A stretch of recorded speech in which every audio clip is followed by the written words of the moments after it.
Avant d'aller voir les amis, il faudra leur téléphoner. Il y a un temps pour chaque chose, la vie, elle, ce n'est pas rose. La fin du monde est à 7 heures. Il reste 1 heure avant la fin du Le monde. ciel s'est enfin mis d'accord, illuminons de l'univers la race humaine par la mort. La parole est à Jupiter, envoyons donc un météore sur cette engeance que j'aborde, sauf sur Gertrude que j'adore.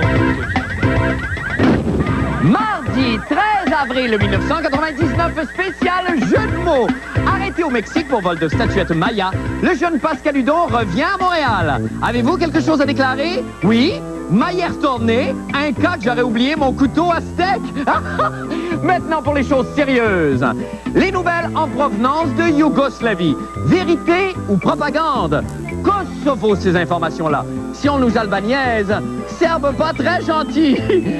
Oups, je pense qu'elle était de trop, celle-là. Mesdames et messieurs, tout d'abord, des nouvelles des jumelles Labrèche. Le Kosovo libre! Vive Marie-Chantal Toupin! Franchement. Bon, alors vous savez que demain est une journée très sombre? Ben oui, il annonce vraiment pas beau, hein? Non. Non, c'est pas ça? Non. Ce que je voulais dire, c'est que le 14 avril est une date tragique dans l'histoire parce que... Ah oui, pourquoi? Est-ce que je peux finir? Certainement, mon pute. Parce que c'est demain que se termine la télésérie Radio. Chabot! Et comme plusieurs d'entre vous n'ont peut-être pas suivi la série... Ben fouille ta gueule molle! Peux-tu travailler tranquillement? Travaille tranquillement, mon pute. Merci. Comme peut-être quelques-uns d'entre vous n'ont pas suivi la série, nous avons cru bon de vous faire un petit résumé des 12 premiers épisodes. J'ai vu les boys flinky! Oh, on va s'ennuyer de tes cigares au chou. Oui, on va juste y aller par ordre, si vous voulez bien. D'abord, ce qu'on pourrait faire, d'abord, c'est la distribution des rôles. Je vais faire pas de toupette, moi! Oui? Oui, dont la mère est présidente du Fonds monétaire international ou président des États-Unis, là, je sais plus trop, là. D'accord. Moi, je vais faire Rémi Girard. C'est pas tout à fait ça, moi. Moi, je dirais plus que c'est... Squee! Ouais. Tu vois, moi, je sais pas, je le sentais plus comme... Yap, yap, yap, yap! Ding, ding, ding, ding, ding, ding, ding, ding. À moins que ça soit un mélange des trois, peut-être. Ah. Oui. Ah ouais, Il est bon, Rémi. Ah ouais. Oui. Il est tout en nuances. Ah oui. Il est très intérieur. Ouais. Je pense que c'est pour ça, d'ailleurs, que sa femme est alcoolique. Il est trop introverti. Hey, OK, on l'a alors, dit, moi, ben. écoutez, j'ai gardé une petite surprise. Je vais faire Raymond Bouchard. Ah! Oui, mais là, regardez pas pendant que je vais mettre ma perruque, OK? Oh, allez. Surprise. Ah, c'est bien ça. Va faire pépé! Ah, c'est ça, c'est magnifique! Qu'est-ce que c'est qui t'a Ben fait oui, ça? ben c'est le service d'ingénierie, là. C'est la Anne, Ouais, là? c'est OK, Anne. Bravo, Ouais. Anne. Ah non, mais c'est presque magnifique. parfait comme Ben oui, prototype, mais hein? Tu peux pas Ah, on va l'attacher. rester de même. Ah oui, c'est Alors, ça. donc, voici ce qui s'est passé. Oui. Non, je vais essayer de l'attacher quand même. Oui. Il y a François Francoeur, le jeune animateur de Prestonville, Oh boy. qui couche avec la pitbull. Non, c'est la Pete Moss. Non, c'est la pizza. Oh ouais. Ah ouais. Elle a un secret. Son père lui a fait couper les cheveux trop courts quand elle était petite. C'est Son ça. frère, il vit dans un garage et au ralenti, il parle pas en même temps que sa gueule. Il fait non! Non, mais. Il faut que tu gardes la bouche fermée, Rose. As-tu fini d'attacher ton chapeau, là? Oui, j'ai OK. fini. OK. Alors, pendant ce temps-là, le maire Caillouette, lui, ouvre une méga porcherie et Cathy se suicide. Ouais. Non, là, attends, c'est pas toi qui fais Cathy, là. J'entends pas, je suis morte d'avoir trop aimé Bernard Fortin. C'est ça. Ensuite, la fille du petit moton devient sourde. Mais là, miracle, elle apprend à parler sur les lèvres en 10 minutes. Hey, je vais faire le petit moton. Oui, fais le petit moton, Léon! Zoé, sans ton doigt. Pendant ce temps-là, maman va aller travailler à Québec avec la fille de Denise Filiatro pour que t'aies des implants mammaires. Je suis émue. Moi aussi. Oui, parce que la petite fille, là, elle sait qu'elle n'aura pas parce que sa mère, elle mange tout le temps dans le même restaurant que Raymond Bouchard, qui n'est pas un citron ou un pamplemousse. Non, non. Je ne suis pas un agrume. Ah, que tu actes bien. Merci. Ben, c'est tout, je pense que là... Oui, hein, ouais. je trouve que ça vient Oui. été. Ouais, c'était surtout très clair, hein? C'était mieux que l'émission, je Oui, pense. je pense aussi, ouais. Alors, peut-être on pourrait chanter. Oh, Ah, on va c'est le chanter, fun. OK. OK. 3, 4, I've got sunshine on a cloudy day. when it's cold outside, I've got the month of May. I guess you'll say, what can make me feel this way? It's my girl, talking about my girl.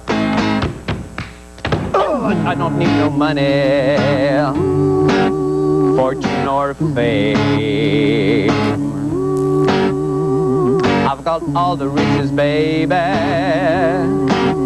one man can claim. I guess you'll say, what can make me feel this way? It's my girl, talking about my girl. I'm talking about my girl right in the corner of my shed. Moving, moving, moving, moving like an angel in the sky. It's my girl. Oh, maintenant, pour les nouvelles de la fin du monde. C'est même pas chicané. Ben non. Hey, on sait. Ben oui. Prenez-moi dans vos bras. Quand il m'a prendre ma main, il me gagne de... C'est ça. Pascal Hudon, le jeune Québécois de Otterburn Park, a été emprisonné 3 mois au Mexique pour possession illégale de pièces archéologiques appartenant au patrimoine maya. Hey, c'était de longue phrase. Oui, c'était long. Revenez hier soir à Montréal. Hey, dis-moi pas qu'il a volé Maya l'abeille. Non, ça, il n'y a personne qui connaît ça, Rose. Mais c'était bon, ça, à chercher sa main, puis Ben chanter en japonais. Chantez avec moi tous les deux. Okinikamiti, Tusukina. Mangez donc un C'est ça. Jean-René Dufort est allé accueillir Pascal Hudon à Dorval. On écoute. On écoute. Écoute. T'es fru, hein? Ouais, c'est vrai. Tu l'aimerais, mon chapeau, hein? Je l'aimerais ton chapeau. Et va, Julia! Encore fait. Allons porter quelque chose à quelqu'un qui n'en veut pas. Tout le monde était au rendez-vous pour le retour de Pascal Hudon, le supposé voleur de bouts mexicains de poterie maya. Il y avait la police montée de Dorval, un troupeau de cols bleus, les tinamis de Pascal, le harem musulman de Pascal, les admiratrices de Pascal, un représentant de la communauté des Boudins, une tonne de journalistes, la maman, le papa, la petite sœur, la grand-maman de Pascal, et moi, avec mon super cadeau de bon retour, un jeu de gosse dans un cube de plâtre pour découvrir un temple maya.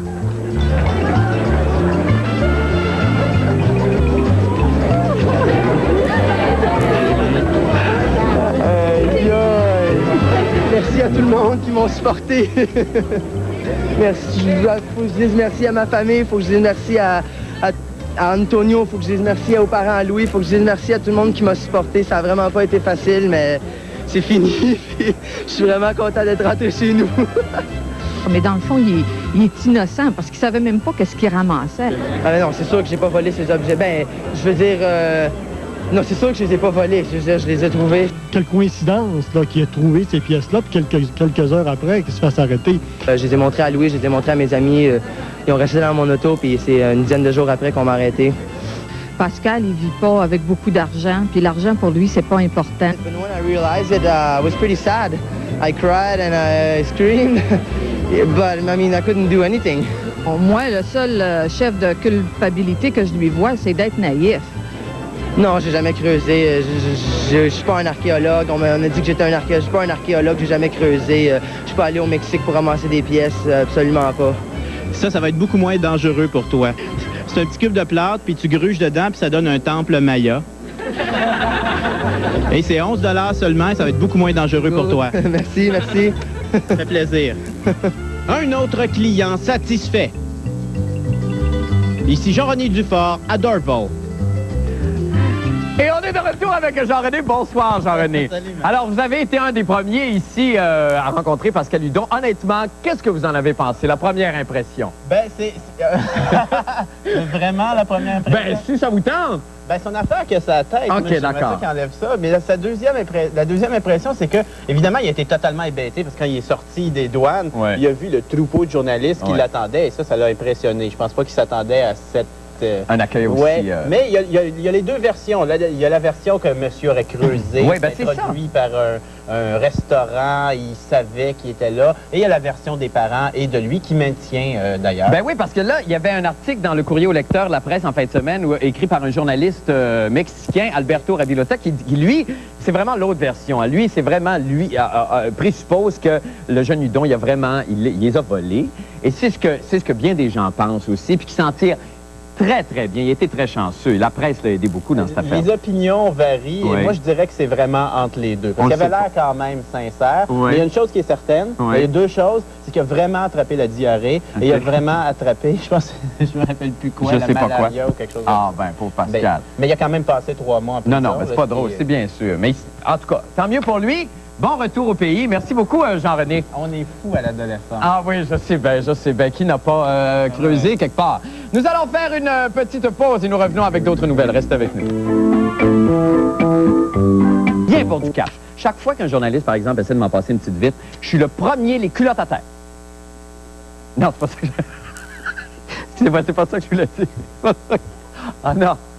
Oh mon Dieu, j'ai chaud. Non, c'est pas ça que je voulais dire. C'est pas du tout ça. Ce que je voulais dire, c'est que chaque fois qu'un journaliste essaie de m'en passer une petite vite, là, je me dis, non, mais est-ce que j'ai une poignée dans le dos? Non, mais tu sais, sans farce, j'ai-tu une poignée dans le dos? Tu sais? Ben oui, ça m'achète, ça. En tout cas, il faut être prudent avec ce qu'on entend aux nouvelles. S'agit-il d'information ou de propagande? Tous les journalistes ne sont pas honnêtes. Exemple, pourquoi... Ici, Pierre... non, attendez l'exemple. Pourquoi Pierre Bruno a-t-il autant de crédibilité auprès du public? Hein? Et pourquoi croit-on tout ce qu'il dit? Ben moi, je sais, c'est parce que Pierre possède le tout dernier gadget en matière de désinformation, le Hypno-Twist. Ça, c'est un appareil avec lequel il peut vous faire avaler n'importe quoi. On y va avec l'extrait de Pierre. Ici, Pierre Bruno. Je n'ai pas uriné depuis 1992 et franchement, ça me plaît. Bravo. Maintenant, demandons à un qui danse dans la rue ce qu'il pense de Pierre Bruno. Bonsoir, qui danse. Bonsoir. Alors, que pensez-vous de Pierre Bruno?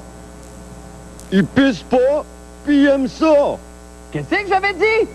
Eh bien, il en va de même avec l'information que nous recevons sur la guerre en Yougoslavie. Est-elle déformée par les forces de l'OTAN?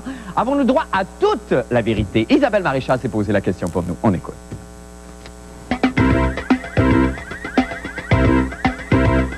Eh bien, une petite dépêche ce matin en provenance de Québec du bureau d'un certain monsieur Lucien B., qui dit toute personne qui n'a pas encore son 1001 jeux de mots avec Polo de l'Océdérum est folle et devrait être internée.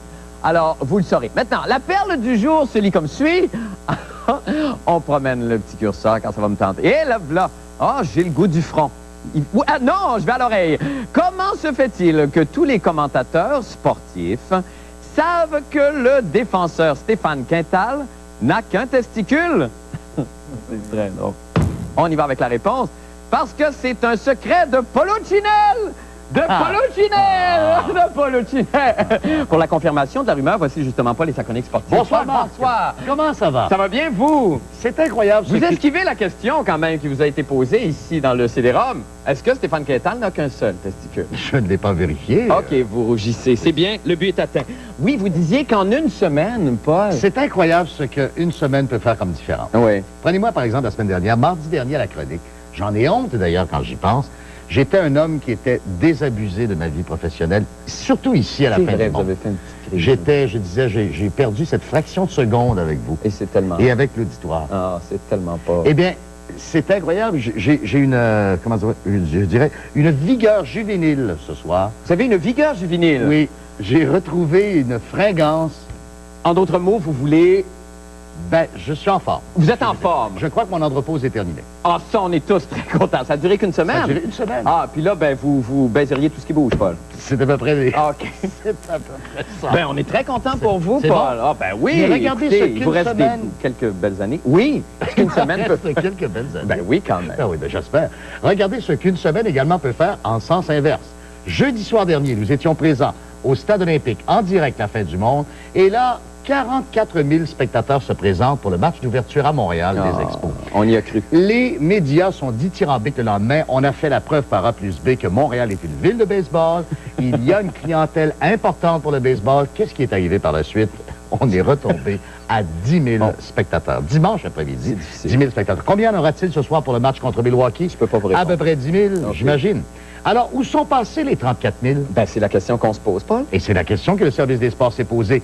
Et voici, nous les avons trouvés, les 34 000. Ah, c'est oui, pas vrai. oui, Ah, ceux-là qui se sont je sens sauvés. que ça va être comique. Où est-ce qu'ils... Ah, ils 2 sont 000. là! Non, mais regardez, 2 000 sont partis observer les oies blanches. D'accord. À Baie-du-Fèvre, près des îles de Sorel. 10 000 étaient à la cabane à sucre. On est rendu à 12 000. C'est bon. Ensuite, c'est un peu long, la cabane à sucre, par exemple. C'est pas plus long, ça. OK. 9 000 se sont rendus au salon Pepsi Jeunesse pour regarder Marie-Chantal Toupin dans les yeux. D'accord. Salon Jeunesse. Bravo. Là, on est rendu à combien? 21 000. Bravo. Nous en avons trouvé 7 500, dont celui-ci. Oui. À Notre-Dame de Paris. Incroyable. Là, on est rendu quand même à 28 500 spectateurs de perdus. D'accord. Ensuite, il y en avait 5 400 pour se lancer chez Simons. Ben oui, le jour. Regardez, ils attendent. Ben oui. Ça, c'est des gens qui sont pas au stade olympique en ce moment. Non, ils ont Regardez là. Non, je sais. Madame qui est là. Ben absolument, elle avait le baseball écrit dans 100, oui. c'est un peu pour vous, ça, Marc. 100 à l'espace groupe pour voir, bien entendu, le Roi Sauveur, d'Eugène, de Expo. Il y en avait... Dramatique. Ah, ben écoutez, on a fait le compte. 34 000. On est content. On est 34 000. 34 000. Voilà C'est les 34 000 spectateurs qui sont disparus. Quelle recherche exhaustive. Bravo, Oui. Paul. Demain, une autre recherche. Une autre recherche. Vous êtes en pleine forme, dis. coquin. Ah, on est content pour vous. Hein? Bonjour en français. Comment est-ce que va, Francis? OK.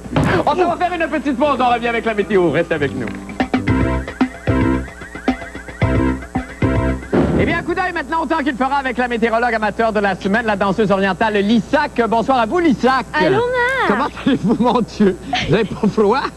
Oui, j'ai très froid. C'est pour ça que j'ai mis mon pantalon. Je me suis dit que ce serait plus chaud. Ben, effectivement. Alors, il y a beaucoup de gens, évidemment, qui veulent savoir où prendre les cours de baladie. Vous donnez des cours, vous? C'est l'école Intermove?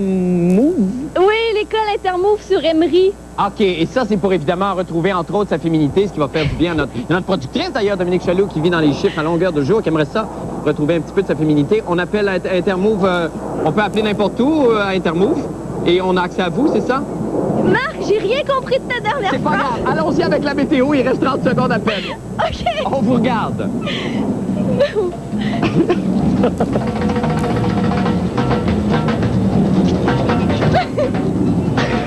Ah, ben, je comprends qu'il va faire froid, j'ai l'impression, c'est ça? Oui. Ben, merci beaucoup. Lissac, c'est magnifique. Merci infiniment. Ah non, soyez pas gênés.